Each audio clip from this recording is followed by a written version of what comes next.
Welcome back. It is 44 minutes past 9 o'clock. We thank you so much for staying with the Daily Report with me, George Maringa.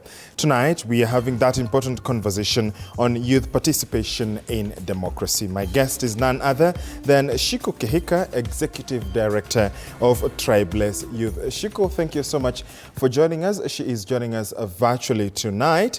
And, you know, it is quite, it has been a series of a tumultuous 2 weeks heading to 3, Shikoh. I would want to begin by picking your mind, especially from the events of last night. President William Ruto, in the roundtable with journalists last night, spoke on a wide range of issues. First, did you feel like he spoke to you and to the youth in general? I think I cannot basically speak to all the young people, but for me, I can say he did not speak to me because the president did not show any sign of remorse. One. Second, he did not show any sign of regret. I love the fact that towards the end, he kind of tried to humble and say, I'm going to listen, I'm going to hear you. And if you want me to meet you on the online spaces you're using, then I can meet you there. But now waking up today to, we have scheduled a space for you on Thursday or Friday, for me felt like it's condescending because the youth were very clear that these are the issues we need addressed. What I would have loved to hear from the president would be, these are the timelines I have. You said you're going to do away with the office of the First Lady. You're going to do away with the office of the spouse of the Deputy President. You're also going to do away with the office of the spouse of Musalia Mudavadi, who I honestly to date have never known what his role is in government and how legal that position is also. For me, I wanted to hear him say, within the next 2 months, this is what you're going to see from us. Within the next 1 month, this is what you're going to see in terms of the order of priority you guys have said. Because if you log in on Twitter or on TikTok or Instagram right now, I think you're able to see it clearly what Kenyans want. And also maybe the president did not understand that we've moved past the stage where you're promising to do, to the stage where we elected you, we gave you the mantle to run this nation. So then you're held accountable on the basis of this is what you promised people, but at the same time, this is what is, like they say, to whom much is given, much is expected. And we're not even expecting much by saying, you know what, reduce these expenditures so that at least Kenyans don't feel as oppressed as they've been over the past a few years, and that is 2 years that you've been in power. So I think from where I sit, I would say I did not feel like the president was intentional with the young people. I did not feel like he understood that the Kenya that we had that young people did not understand, or rather sounded like they were not interested in the political matters, and now woke enough, very much understand issues, very much engaged, and really want to meaningfully feel like they are participating, or rather meaningfully participating and engage in the governance systems. Brilliant. Shikoh, you know, in trying to have this conversation, of course, we did reach out to other leaders, especially from the older generation, those who have been in politics before, and they have all, you know, been telling me, George, let the young people speak.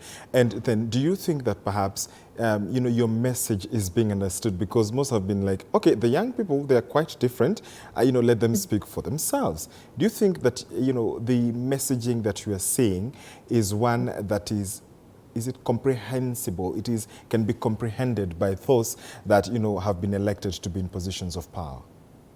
I do believe the reason why people are now shocked that the young people can actually speak for themselves is because for the longest time, even in our programming, we always wanted to talk to and not talk with. Okay. We always wanted to talk at and not talk with. We always wanted to go teach them and not even listen to them. So now when young people wake up and say, you know what, we actually know and we actually understand what is happening and we actually want things to work for us. And even these jobs were being promised, we've done our research, because it's really, I think the brighter side of the young people right now is that majority of us are educated, majority of us understand what we want, majority of us know how far you can push us. So I think even for the older generation, I think for them is to understand that or rather they've begun to understand that you can no longer speak on behalf of or speak for the young people. And it's high time that people have realized that, oh, well, these young people that we thought are really not engaged, and a term that most people used to say is, oh, young people are ignorant on matters politics. I think young people have been able to say in the last 2 weeks that we actually understand politics. And it's not even 2 weeks, because it's been a debate that has been happening over the last 2 months or 3 months in terms of the finance bill conversation. Is young people saying we will participate. And if you do not hear us here, we understand our rights and we will participate there in the streets too. And for me, this means that young people are not ignorant. Young people are not uninterested in matters politics. It does not also mean that they cannot speak on them for themselves. Now, young people are proving that they are more articulate on their issues than anyone else can ever articulate that. The young people, especially with these protests, have come up with something that is very disruptive, so much so that the president has not once, not twice, said he is willing and ready to have a conversation with young people. But at the beginning of this conversation, Shikoh, you told me that having a leader per se is not something that the young people are interested in. This, is a break away from tradition, where we would say, the president wants to, focus and speak to perhaps a leader or, a section. And we've seen, the framework that he has put out there. But there seems not to be something, that is coming out to be able to, quote unquote, help in addressing these issues in the manner that the president is prescribing. Could you speak to the issue of especially the lack of a quote-unquote Gen Z leader, youth leader, to be able to help the young people, progress and have this conversation with those in power? I think the beautiful thing here is to show that the millions of people coming out, or the thousands and thousands of people that are coming out in the streets, are young people who feel like, I am oppressed in this way, and this is my reason to go out. This is my reason to exercise the Bill of Rights.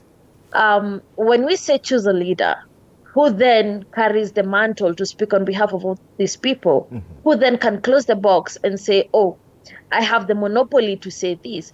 But also, we are living in a country where we know those leaders go there and get bought. Once you get money and you're given sweet, sweet deals, you forget where the cost was.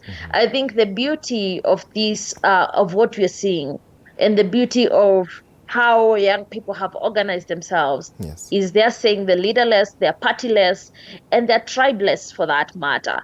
So that dynamic is really confusing the older generation, and specifically the political generation, because what is happening is, in politics, we are so used to having a leader who, after a handshake, we are going to change the narrative. Now, right now, it's not about the handshake. It's not about the political parties. It's not about the tribe you come from. It's not about who is leading the pack. It's about the issues that we want addressed as young people. It's about the issues that young people feel like, if this is addressed, then my life as a Kenyan will become more fulfilling. But it's also about young people understanding that they are Kenyans, and Kenya is their home, and they're not going anywhere. So they have to make it better for themselves.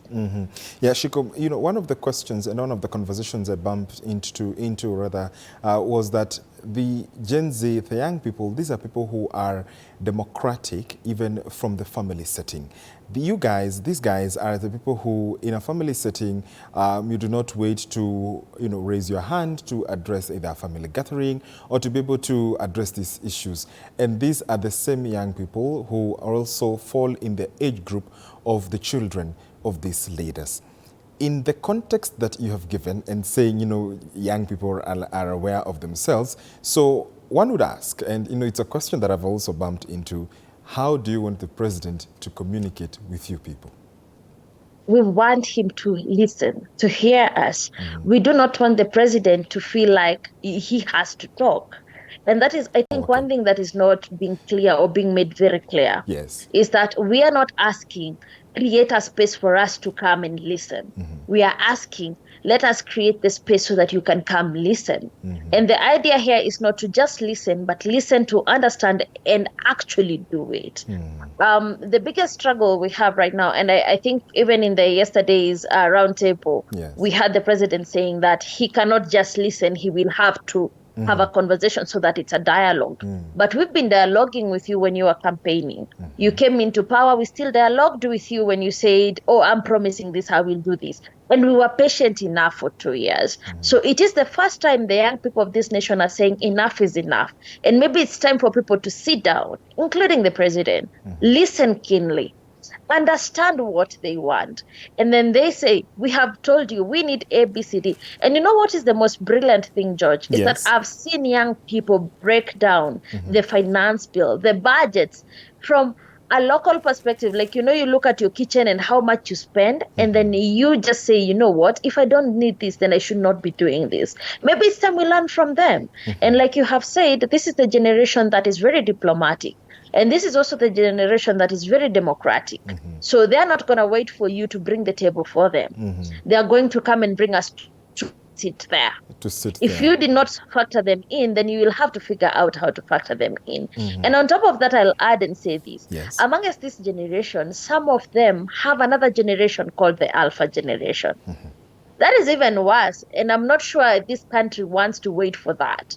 So I think seeing what we have right now is saying that we have a generation that is saying our parents kept quiet, and it's our turn, and we cannot keep quiet for the sake of our kids.